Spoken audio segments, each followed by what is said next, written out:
Hey, hey, hey. I feel like it's been a while since, we really got to do a live, right? I can imagine that it has been a summer for you guys as well. And so I don't know if you guys knew, but I think I definitely talked about having um the Uncorked and Unwind event that we had recently. So when that happened, it just overall just kind of took a break from that. But what I wanted to talk about today, and just welcome, right? I'm Samantha. I am a trauma and toxic relationship recovery therapist and coach, helping you to break free from toxic narcissistic relationships so you can establish healthy, nourishing relationships with yourself and other people. And so, what I wanted to go through is really talking about the unseen wounds and unheard stories that we all tend to have that we really don't talk about. But the thing is, it's not going to be just about me and telling my story. I want to hear your stories. Like, what do you feel are the unseen wounds, the things that people don't really get or understand about you? And let's kind of really talk about it, And if you don't know, this is Wind Down Wednesdays, where each Wednesday that we just kind of connect with each other, making sure you know you're not alone and what is going on, and make sure that you have the support that you need. So if anytime there's any questions, make sure let me know over in the Facebook community, Intentionally Thriving Life After a Narcissist, because a lot of times we don't realize that whether it's parenting or relationships and how much that can affect us. So I really want to see. So if you were listening on replay, let me know, and let me know where you're just coming in from as well. But we're going to dive deep into it because a lot of times we don't realize on how much these unseen wounds really affect us. So I'm excited that you're here. All right. If you guys have any questions, definitely let me know. So I'm going to make sure to have that. Yeah. Okay. So understand that with today's topic, it was really close to my heart, and I believe many of you will resonate with it as well, because we're talking about just the unseen wounds and unheard stories. And this space is for us to be able to explore the hidden emotional scars we carry and the stories we haven't yet voiced, especially in the context of toxic relationships. And let me know if you have been part of a toxic relationship, and I can imagine each one of us have, and let me know if it's a parent or a partner. So I'll definitely look out for those in the comments. So understand that a lot of times what happens is that we as professionals, black and brown, men and women, really kill it when it comes to work and really put all our time when it comes to work. But when it comes to just being there, a partner, yeah, I see you. But when it comes to just overall being there for like our personal life, I know me, beforehand would like just tend to fall off. When it came to being ambitious, when it came to just whether it's no, and I'm negotiating or saying what I want or knowing what I want, that was great. But when it came to personal life, it was a disaster. I think I was so focused on what society says I should want that I haven't really thought about what I want, and which ended up being in a narcissistic situation because of it.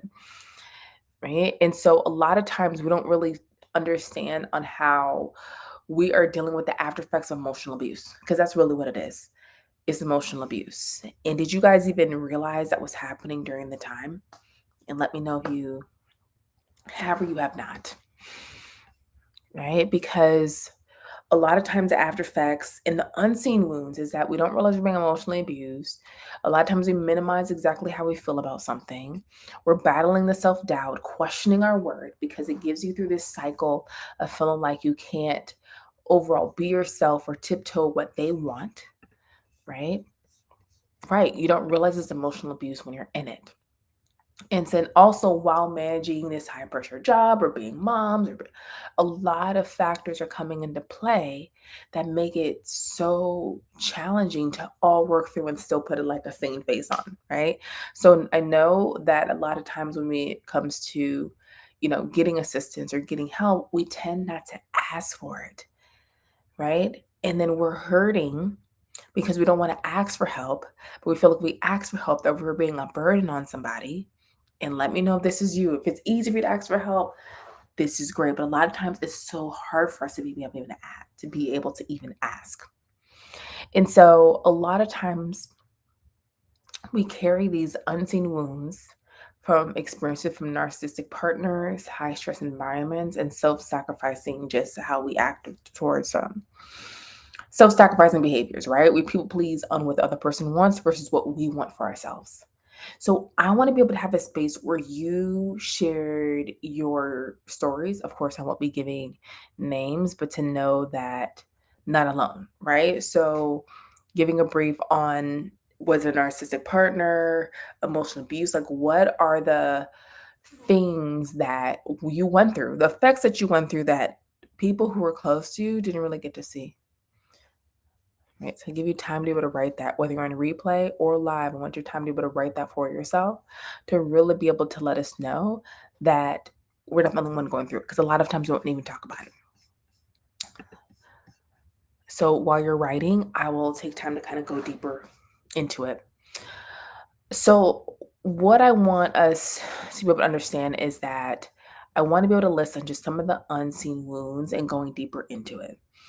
Right? So a lot of the unseen wounds, like I talked about, is emotional abuse from toxic relationships, right? And this can manifest as lingering self-doubt, blaming yourself, feelings of worthlessness, like how you view yourself, because a lot of times nothing is ever enough. So you're viewing yourself like you're not doing enough, but the thing is, no one can really see it, right? And sometimes you recognize it's not you not feeling enough. You feel like they might call you things like lazy or make you feel like you don't do anything or make you feel like you always have to move every time they come around because then they'll think something else of you. Like a lot of times you just kind of devalue or control in some way by a narcissistic partner, right? And so let me know if any of these resonate with you and that you have been feeling. Also, when it comes to unseen wounds, we have the burnout and stress. Right? How many times do we feel like we have to do all the things to seem like we're enough? The pressure from a demanding corporate job or coupled with the emotional and draining personal life and can lead to just overall chronic stress and burnout, which negatively impacting on just how you feel about yourself and just overall your mental health. Mm.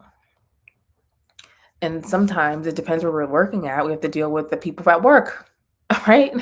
Do the people at work who are not understanding if we say no to something or making you feel like you have to always have to justify and why you're doing something um, or question your ideas about something. Like that stuff is exhausting that we don't talk about. Right. And a lot of times and thank you for sharing that we're having these feelings of depression and anxiety that no one can really see because we don't talk about it. Right. We feel like we have to deal with it ourselves and didn't realize on how, and a lot of times we don't realize on how we have this high functioning depression, right? Right. We dress and play a part of being happy. Right. And thank you for commenting when it comes to that because we're in this high function depression. And high function depression, and it's interesting because we don't really realize that we're doing it. Right. You'll have moments where, like people can tell you're off, but then you feel like you have to put a face on consistently. Or you're not really into the things that you used to be into, but then at work you kind of play a part and act like you are, but then at home you're not taking care of yourself or it's taking hard to even shower or do things for yourself, and it's high functioning depression because you're still able to function just like an alcoholic. It's still able to function, but it's still the hurt that you're holding in, right? The hurt you're holding in because you feel like you have to, or the fact that you feel like how we view relationships and how you have to go, or this, survival, the struggle of that's really been promoted before, right? Where you just have to go through a big struggle to make it seem like you made it. Yeah. Yeah. Thank you for agreeing because these are things, the wounds that people don't talk about, how you have to feel like you have to just do whatever you can to make it work. And, you've probably said it plenty of times that you weren't in a good place or weren't happy, but just they were not hearing it. And so it just gets frustrating. And then you just kind of at a point where you feel like this is going to be it. And until you get to the point where you're like, I can't do it anymore. And a lot of times it's can be done where we make the decision, or there's sometimes where it's done for us through experiences that aren't so pretty, where they're just leaving or going with somebody else. But those are just the wounds that we don't really see. And a lot of times we knew it wasn't working for a while and just kind of stayed because we felt like we had to. Let me know I wasn't alone in that one. Right. So also, like, I want to hear like just the unheard stories, right? Like, what is the journey of the self-sacrifice that you had to go through? Right? Because oh no, I know for me, it's just the people pleasing, feeling like I wasn't doing enough, or and let's do we not can we talk about this here?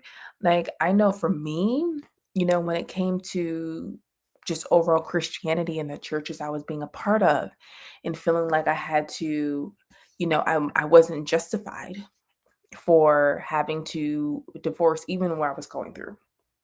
Like I wasn't justified for it, or you feel like you grew up and you weren't, divorce was looked at as bad, right? And so you feel like you had to keep dealing with this, narcissistic partner because you didn't have to justify on why you didn't want to be in it. Right. And that's a good point, right? Someone mentioned that taking the kids and leaving, not because we wanted to, because he needed to.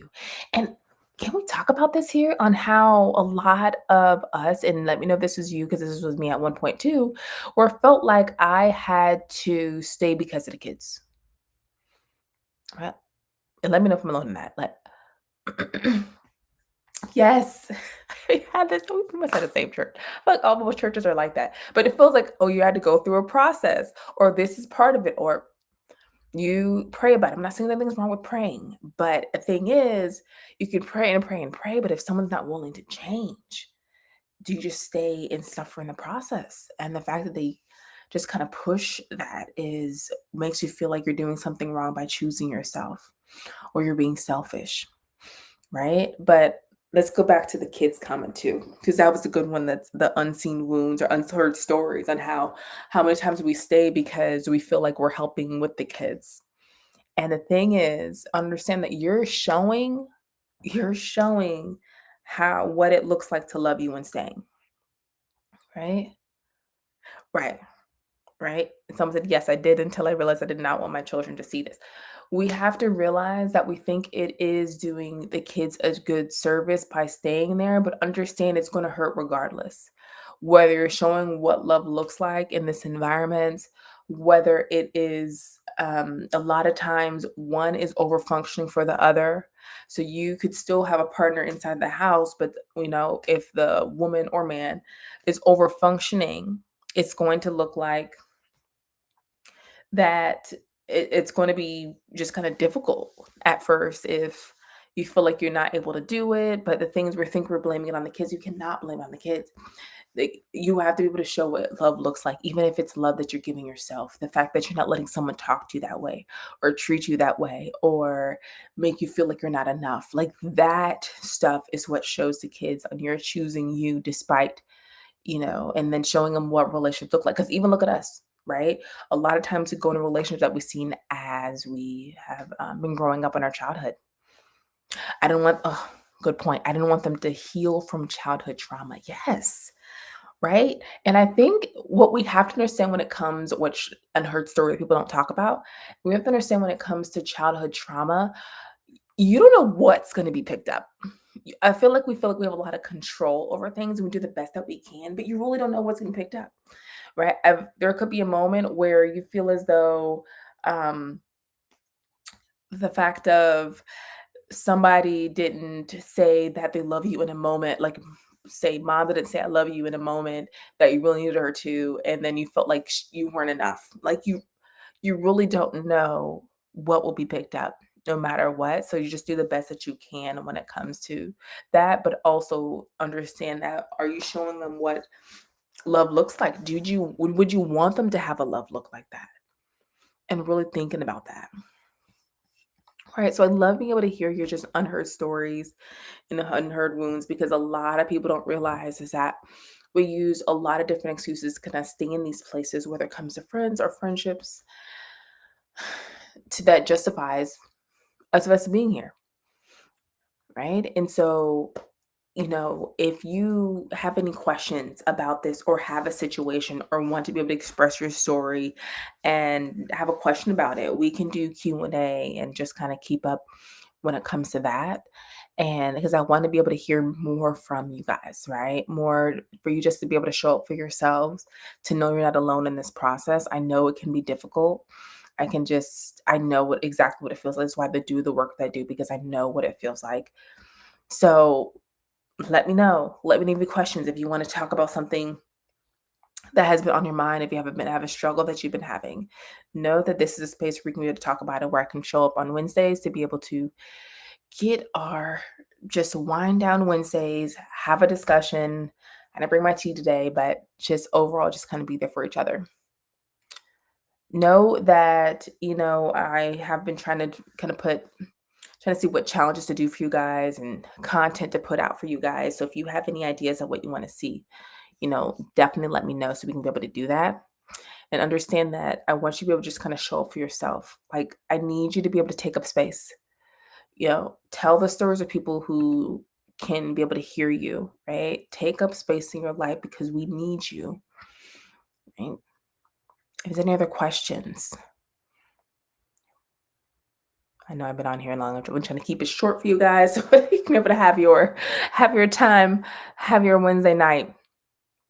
But if not, I will talk to you soon, and I can't wait to see you next week for Wind Down Wednesdays.